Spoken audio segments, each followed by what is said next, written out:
had some thoughts about Jim Brown's life and his legacy. Jim Brown passed away yesterday as of recording. He passed away at 87, and he passed away in his home in Los Angeles. I had some thoughts about Jim Brown's life, and just I thought he was a fairly interesting guy as I did more reading on his backstory and his life, and him as not only an athlete but the different things that he did throughout the course of his life. He was a bit of a renaissance man. Obviously, a lot of people knew about him before. He was a prominent, prolific high school athlete, collegiate athlete. He went to the University of Syracuse, and he was also a star running back, in which he was, rushed for almost 1,000, or yeah, 1,000 yards per year, and on average, and he ended up winning an NFL championship in 1964 with the Cleveland Browns. Up until this point, the only championship in the history of the Browns franchise. He is a hero and a god of sorts in Ohio because of him being a part and being the best player on that team that won that title. He's a first ballot Hall of Famer. When he retired with 12,000 rushing yards, 12,312 rushing yards, in which that record stood until Walter Payton broke the record in 1984. He also had the single season record, 1,863 yards, which eventually got broken. But he was phenomenal athlete. He obviously, is being celebrated, and his legacy is, it's a part of his intertwined within his legacy, which is the civil rights advocacy, and him being one of the first black athletes at the time in the 1950s into the 1960s that was very vocal during the civil rights movement and was in support of black civil rights at the time. Him, as well as other prominent athletes such as Muhammad Ali, such as Kareem Abdul-Jabbar, Bill Russell, a lot of other athletes that were prominent at the time. He was one of those prominent athletes, and he was, created an organization, the Black Economic Union, which was an organization that was in promotion of minority business ownership. So, he did a lot of other different things. He donated to a lot of other different civil rights causes, and he was just very vocal in support of the civil rights movement. He was, just as an aside, in terms of his athletic career, some thoughts that came to my mind was that he was pretty much a jack of all trades, even athletically. He played baseball, he played basketball. He averaged 38 points a game in high school, which is incredible. He's originally from Georgia, and he lived with his grandmother the first 8 years of his life.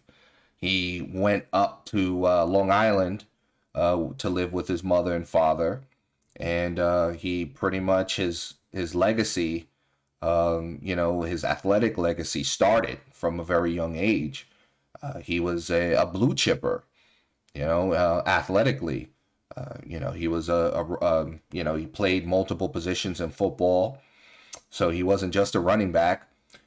He played lacrosse. He ran track. He again was a prominent, prolific basketball player. I didn't even realize that. So he goes to the University of Syracuse, and he played basketball. And, he played for the whole time he was there at Syracuse, which I know that in this time it's pretty hard to do, it's at the major Division 1 level to play multiple sports because when you play a sport, it's a year-round thing, even when you're in the off season. But it is a testament to what type of athlete he was that he was able to play multiple sports and be very good at each one of those sports. He could have went to the NBA. He was 6'2". He wasn't a small man. At his peak, they listed him at 230 pounds. And if you saw him, old pictures of him, this guy was a unit. He was, like with his shirt off, and this guy was a strong guy. He's one of those guys, just as an athlete, that you look at and you're like, man, this guy is like a unit. He would fit in any era, A lot of guys, from that era, from the 1950s and the 1940s and 60s, and,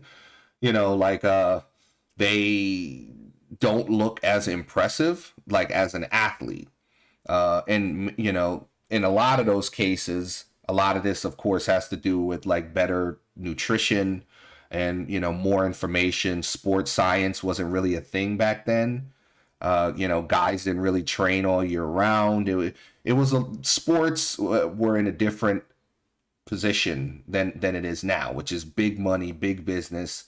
Guys training all year round, devoting their lives to sports and eating and plyometric training and hyperbaric training and so a lot of guys back then probably would have, with their the ways in which they trained and their equipment and nutrition, wouldn't have been able to play in today's league. But man, Jim Brown, the way he played, he was physical. He wasn't running out of bounds. He was just run you over or run past you. He was strong. He was quick. If there was just looking at clips of him, a comparison, it would be like Derrick Henry. He was just bigger, stronger, and faster than everyone on the field. He was a unit of a man, huge man. So, I thought that was interesting that, like, man, this guy is like ripped, and he's a big guy. He's well developed. And, you see pictures of him in like 1958 and you're like, God damn, he was, from the very moment he stepped on the field when he got to the NFL, he was like, he hit the ground running. He was, NFL Rookie of the Year. He was just a phenomenal talent from very early on. He had a career, a very brief career in the grand scheme of things, even for that time. He played from 1957 to 1964. So, he had roughly like a 9-year career. He finished his career with 12,000 rushing yards, which is incredible to think. He got all those rushing yards in a 9-year span. That's pretty impressive. That goes to show you. I mean, he was pretty much averaging 1,000 rushing yards or over 1,000 rushing yards every season. The durability to play back then, with the rules being much different and still being able to come out with his sound mind, sound body. Obviously, back then they didn't know much about the brain issues and the CTE, and good for him. I mean, his brain and the way that he was able to move around and live so long, and his quality of life was so good, I think was a testament to him being able to play. And then, like, after 9 years, at the age of 29, he's like, all right, I'm done. He didn't push the envelope. A lot of guys from his era and later eras, to be honest, A lot of guys, would walk around hunched over and, crippled, and they're in their 40s and 50s just from the pounding they took. And Jim Brown was a guy that ran around and looked really good in his younger years, when he retired. He wasn't like crippled. He wasn't slurring his speech. He wasn't, exhibiting any of these cognitive declines that a lot of other football players from that era suffered because they played longer. So I thought that was interesting. He went on and, he started starring into movies. Now, you can go on Wikipedia and look at his, the different film credits that he had. He was in a bunch of movies. He was in movies pretty much from the time he retired, from 1965 all the way to the 2000s. He was in movies. I thought he wasn't a terrible actor. He wasn't the best actor. I don't think anyone would ever mistake him for Robert De Niro, but I didn't think he was such a bad actor. He, was in comedic roles. I remember I've seen a few movies I liked, that I saw him in. I saw him, and I'm Gonna Get You, Sucker. I thought he was pretty funny in that movie. I saw him in Original Gangsters in the 90s. He was, more of a like a badass, character. Those were more the roles he played in the 70s, more of like, similar to like a Shaft, or, he was a bit of like a no nonsense, I'm going to beat your ass kind of character. So, that, and of course, Any Given Sunday. I saw him, and again, he was a no nonsense guy. He was an assistant coach in that movie. So I thought that was, a good role for him. He was a Renaissance man, which I can respect that. He was somebody that was, not just a one track. He did like commentary work. I'm pretty sure I read that he was the first black commentator for like a boxing match in like the mid 60s. Like, so he had such a fascinating life. He posed for a magazine, similar. I don't think it was Playgirl, but something similar to that, where he was like full frontal, like completely nude. Very, very interesting. Now,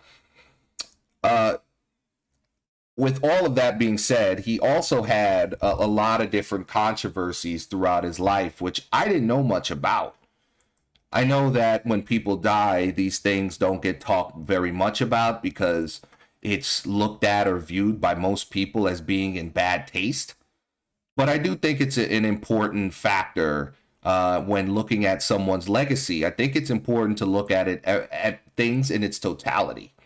So, looking at not just the good, but the bad. And I think, it just comes down to not worshiping people and understanding that people make mistakes, or that people have an ugly side, and looking at everything in its totality. I don't think ignoring people's legacy, or ignoring some of the negatives within their legacy is a good thing either. Just looking through, this guy had like a major problem with assault, with domestic violence, like severe problem with domestic violence, which is very troubling, and especially to considering the size of this guy. He is not a small man, obviously. Him being 6'2", 230 pounds, he's not a small man. Now, the allegations of domestic violence started in 1965, which a woman by the name of Brenda Ayers said that she was assaulted. She was 18 years old at the time. She said she was assaulted in a hotel, a Cleveland hotel, and Jim Brown was charged with assault and battery. So apparently, Ayers said that Brown plied her with whiskey, slapped her in the face, hip, and stomach, and forced her to have sex with him on 2 occasions. She broke down while testifying in court, saying Brown called her days before testifying, asking, "Why was I doing this to him?" Brown denied having sex with her and assaulting her. His defense lawyer called it a shakedown plot for money. A Cleveland jury found him not guilty. Ayers later sued Brown for paternity and lost, and sued for civil damages, the latter which he asked to be dismissed. So it doesn't look good. I mean, he was found not guilty. So I mean, he did go through the legal system, all the proper legal channels, and he was acquitted.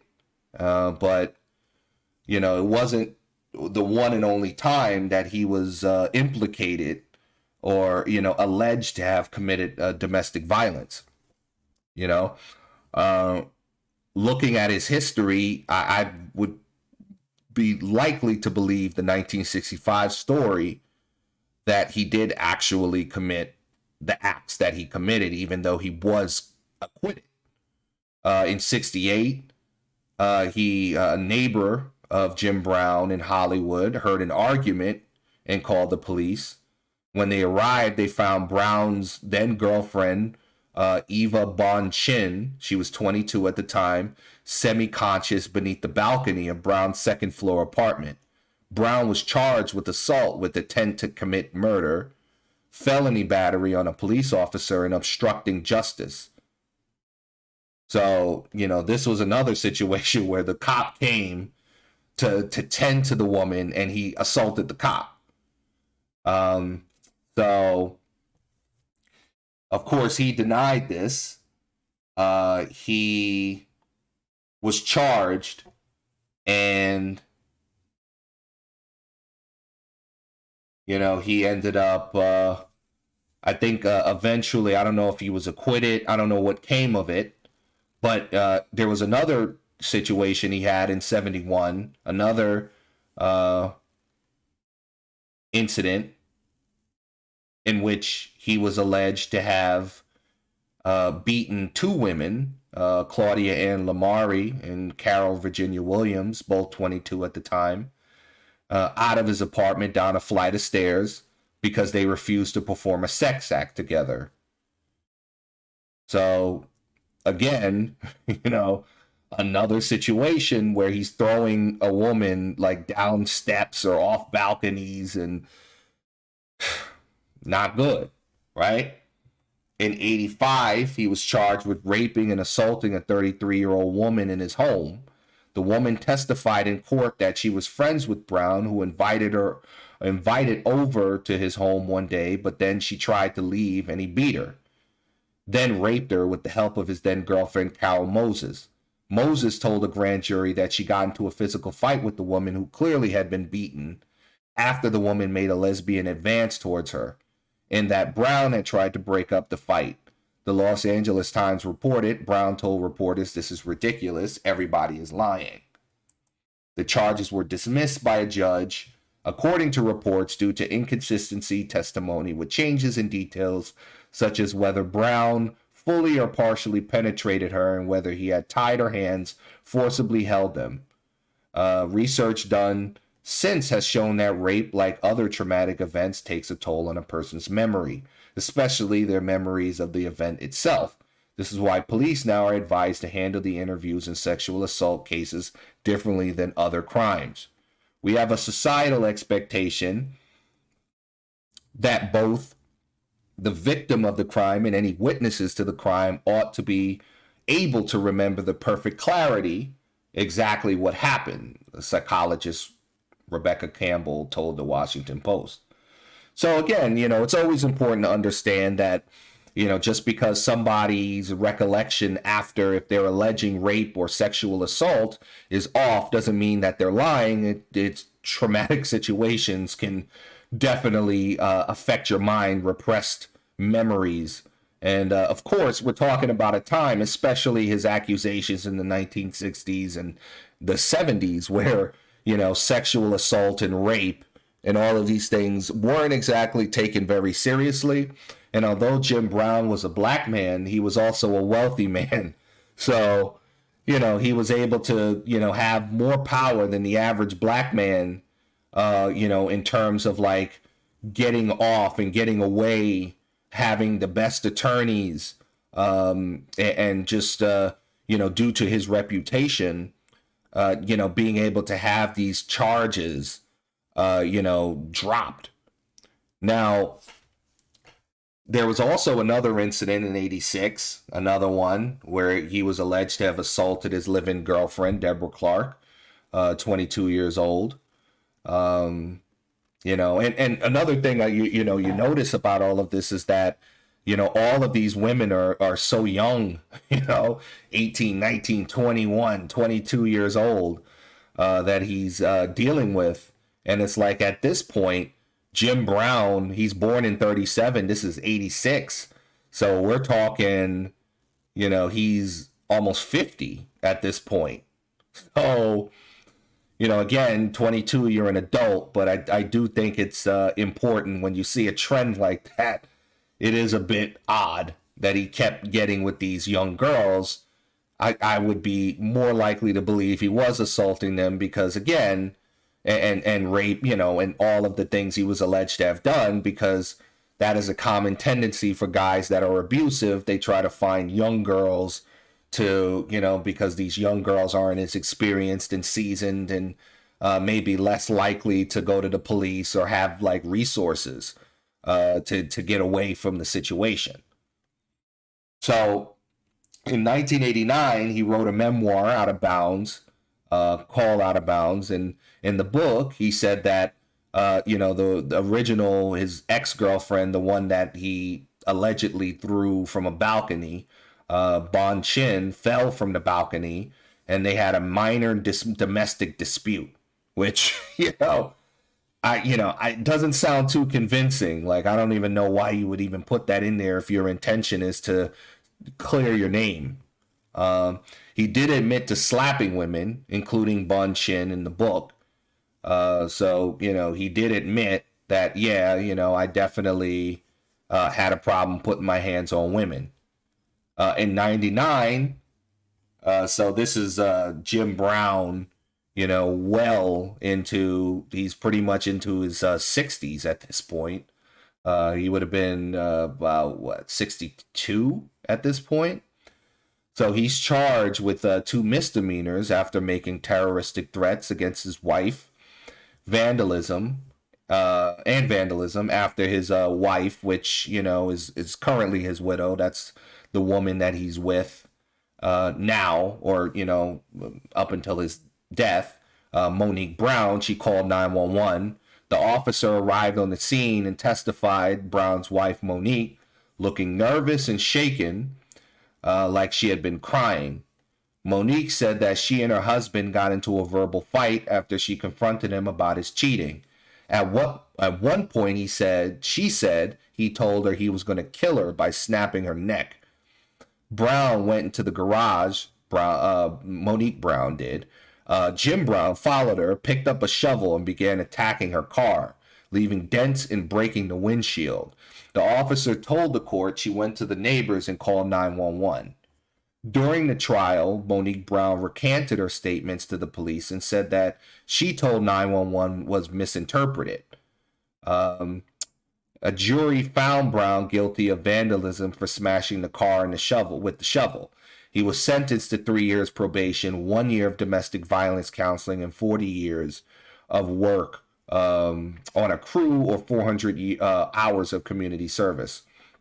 3 years later, Monique Brown would mention her husband's jail time due to his case in the same sentence as the incarcerations of Nelson Mandela and Martin Luther King Jr., while Brown himself blamed the couple's arguments on PMS, claimed to be a victim of political persecution, and assert what happened that night was the opposite of domestic violence. In anger management training, they teach you never to hit a person, hit an object, he said. That's what they teach you.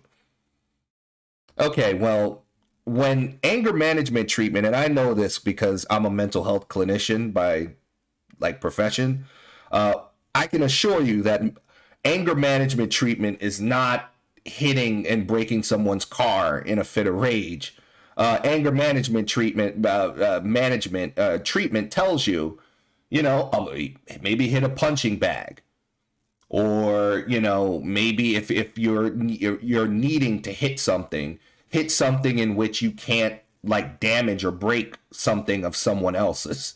So no, they're not advocating or like trying to get people to like, I don't know, destroy people's homes or destroy their property in a fit of rage.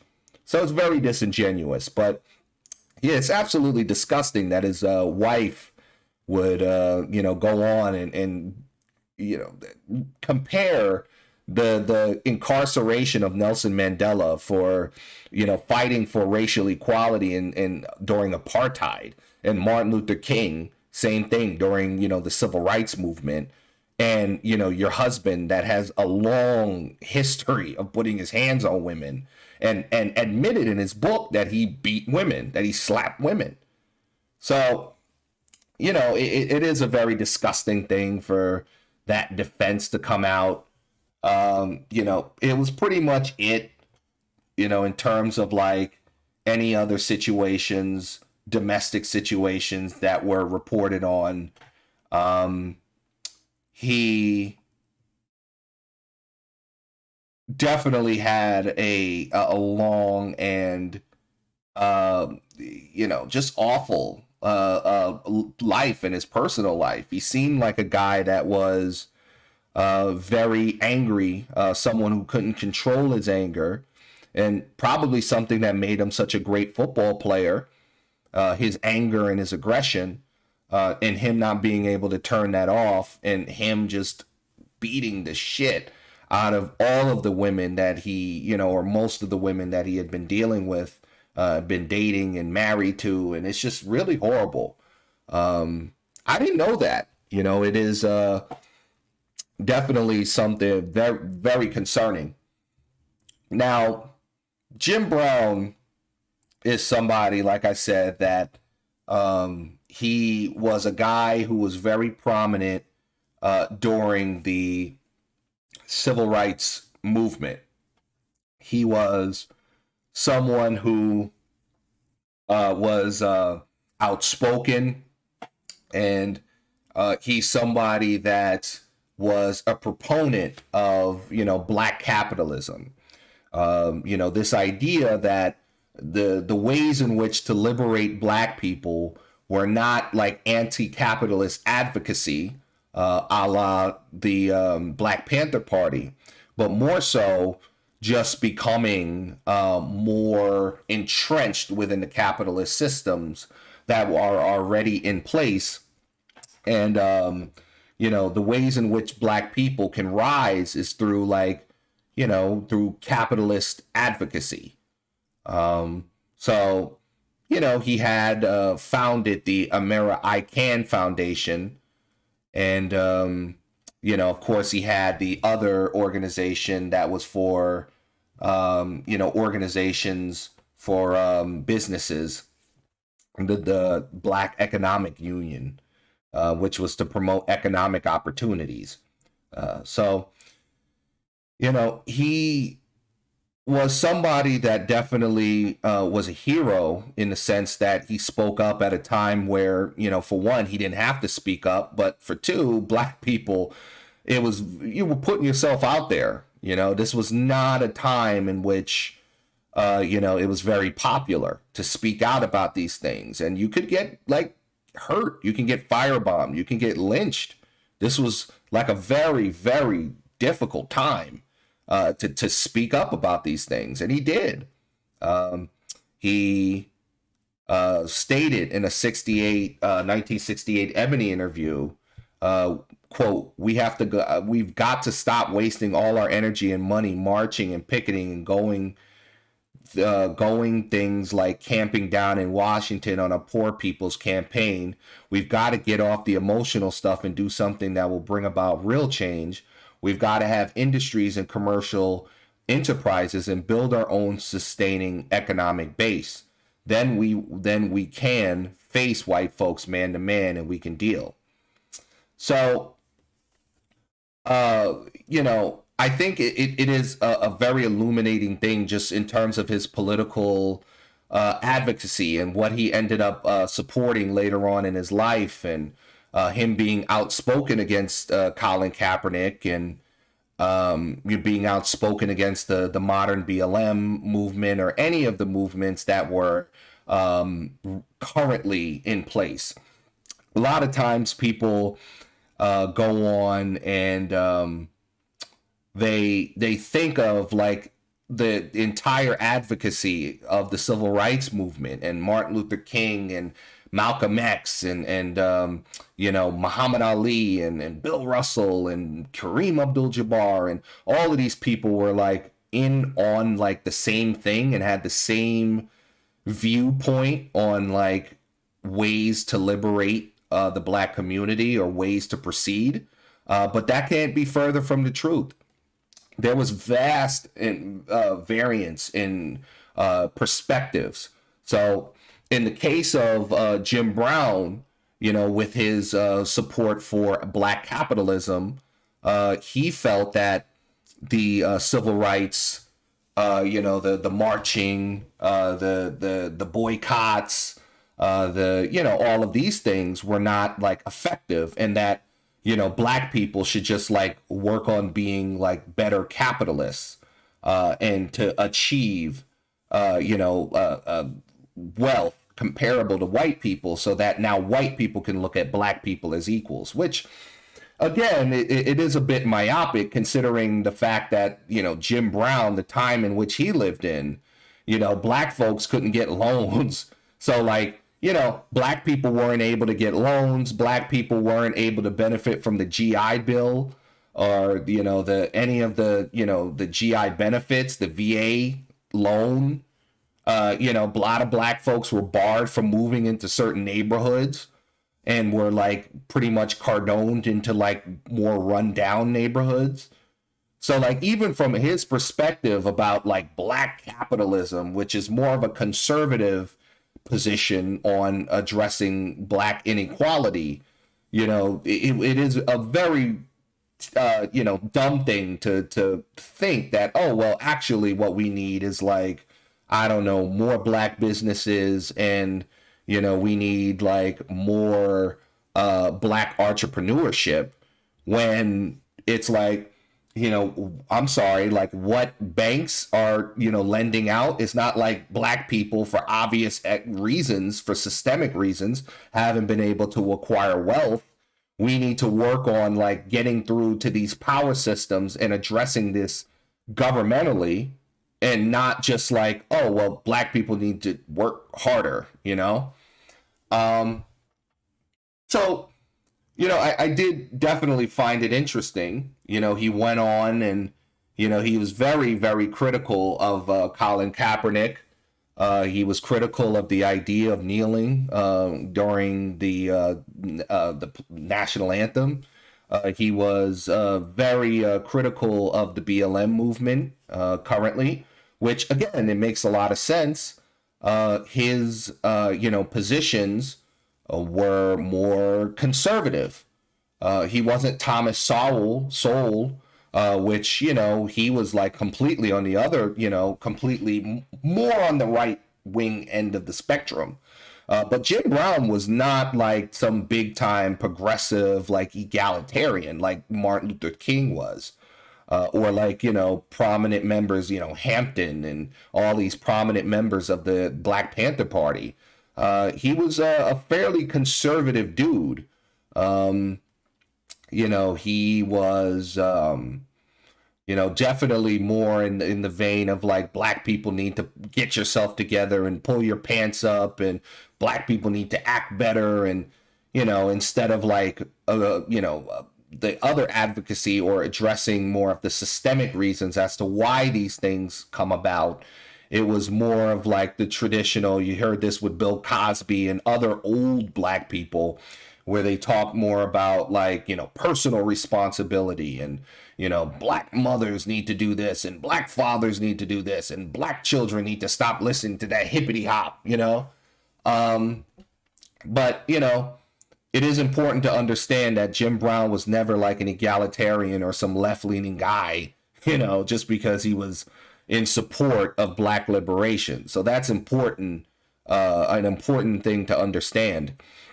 Later in his life, he became an outspoken Trump supporter, which I found to be interesting, because even with his understanding, or excuse me, his beliefs of this black capitalism setting black people free, a lot of like the civil rights, there's certainly a correlation between the civil rights movement, which he claimed to support, and the Black Lives Matter movement, in which Donald Trump was a very, not just a harsh critic, that is understating it. He was downright calling it like, just like basically trying to eradicate the Black Lives Matter movement, and, totally against it in every form or fashion.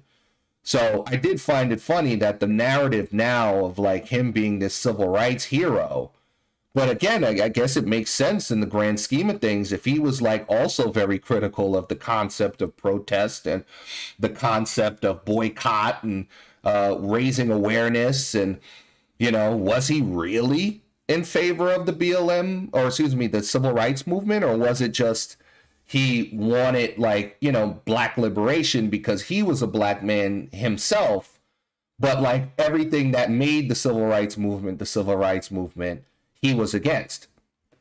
So it is pretty interesting. I still do think he should get credit for being outspoken. Any black person who was in his position to speak up about these matters were brave as fuck.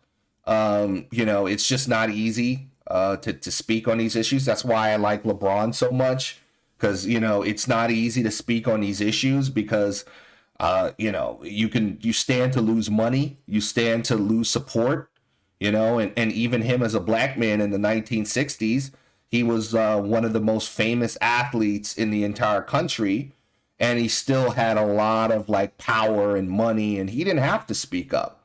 And there were a lot of prominent black athletes and prominent black entertainers that didn't speak up, that were not like openly in favor of the civil rights movement like he was, or at the very least like the ideas of black liberation and equality.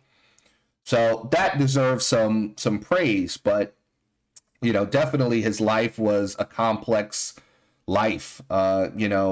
Again, all of the things that went on. He developed organizations to combat gang violence. So he did do a lot of great things, but his life was a pretty complex life, filled with different contradictions and filled with just different things he did throughout his life, which in a way is commendable. He didn't stick to one avenue. He didn't just stick as an athlete.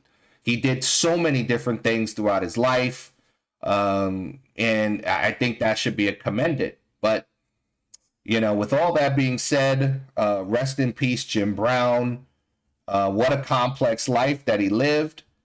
And, he's passed away at 87, and, rest in peace.